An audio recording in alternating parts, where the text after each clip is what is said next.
daripada Unimed Sarijaya. Jadi tujuan kami hadiri pada hari ini ialah untuk menanyakan beberapa soalan. Jadi nama abang siapa? Nama saya Etiman ni. Jadi kami cuba encik Cerita ceritakan tentang latar belakang kedai ni. Latar belakang apa, syarikat ni lah, kedai saya lah. So ia dibubuhkan pada tahun lepas, pada 2025. Kalau itu untuk latar belakang kedai ni lah. Tapi sebelum itu pun ada latar belakang juga. Kenalkan diri saya. Saya start potong rambut ni sejak umur saya 12 tahun. Inilah kepala utama saya potong. Sama juga. So saya dah mula start pada umur saya 12 tahun sampai sekarang. So almost 6 tahun saya bekerja sebagai barber lah. Okay, jadi saya ini soalan pertama. Apakah sasaran kedai ini? So sasaran saya mostly ialah lelaki lah. Tak kira umur apa, kadang-kadang puasa umur dalam 9 lah. Umur bayi pun kita boleh ambil potong, tak ada masalah. Dan mostly ialah potong rambut saja lah. Potong rambut, clean jambang. Jadi baru-baru ni saya start juga package baru kan, iaitu warna rambut lah kat sini. Dan akan datang juga saya tambah treatment lain. Berarti ini Romi sekali lepas rambut. Yang kedua saya ingin bertanya tentang apa target untuk Masa depan, masa depan. target saya pada masa depan, insyaAllah ada duit nanti saya cuba buka satu kedai sendiri lah. Ini kedai yang bagi saya first, tapi bukan yang besar, yang betul operasi sebelum masa. So, InsyaAllah mesti ada duit saya cuba buka yang luar daripada kampung ni lah. Kalau dari tempat ni cuba redo sebelum ready. Perjuangan lain. Dan bukan cawangan lagi, tambah pekerja sebagainya.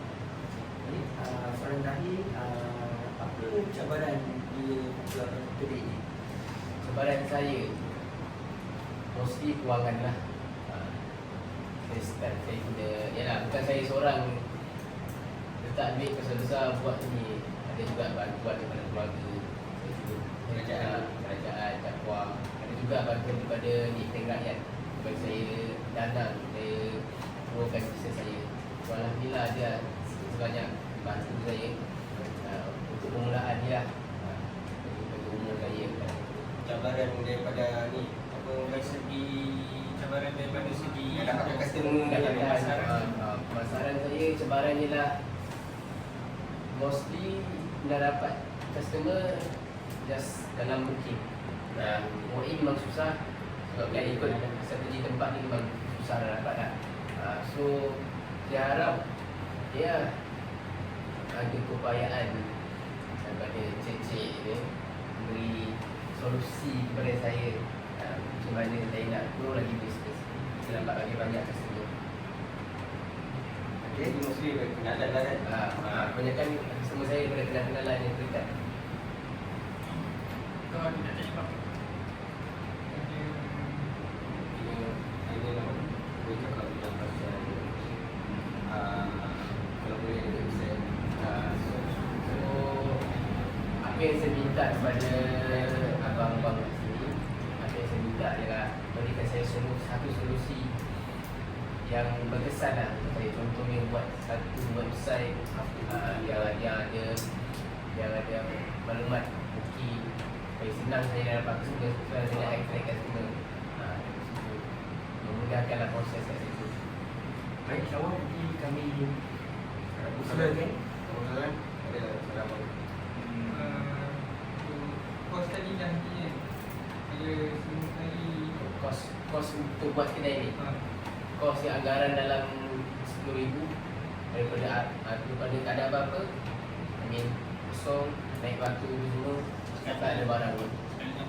Sekali dengan barang, aircon, semua lampu dan sebagainya.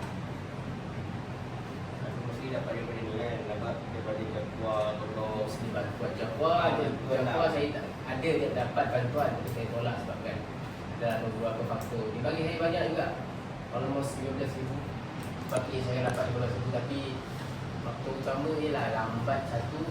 Dan kalau dapat pun mungkin dalam bulan 5, bulan 6 lambat lah. And then ya, sebabkan bantu orang dia mesti nak something yang biasa. Contohnya saya pakai juga kuah dan sebagainya tu. Maka saya tolak.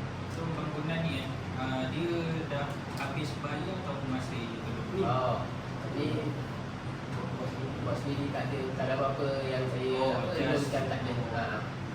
Kira semua dia bina satu lagu tu lah. Ya, maka masa start pada bulan 10 saya start. Saya siap pada bulan 11. Bulan 1 tahun ni. Satu dulu. Itu pun makan masa lah. Itu makan masa dulu satu lah. So kau nak tanya apa? Ya. Soalan.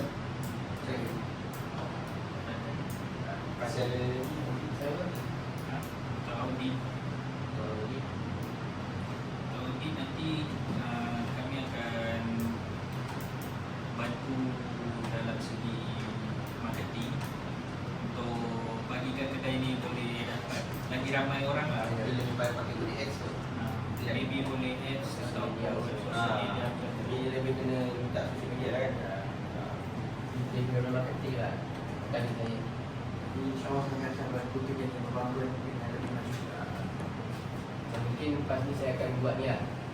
Apa tu? Dia datang rumah pun ramai. So, house call. Mungkin itu side income saya. Bersama dia ini juga lah. Kalau saya nak pergi ke orang, dia lagi senang daripada orang datang sini. Sebab tu jauh. Sedangkan Jadi kami mengucapkan terima kasih kerana sudi Interview bersemuka bersama kami.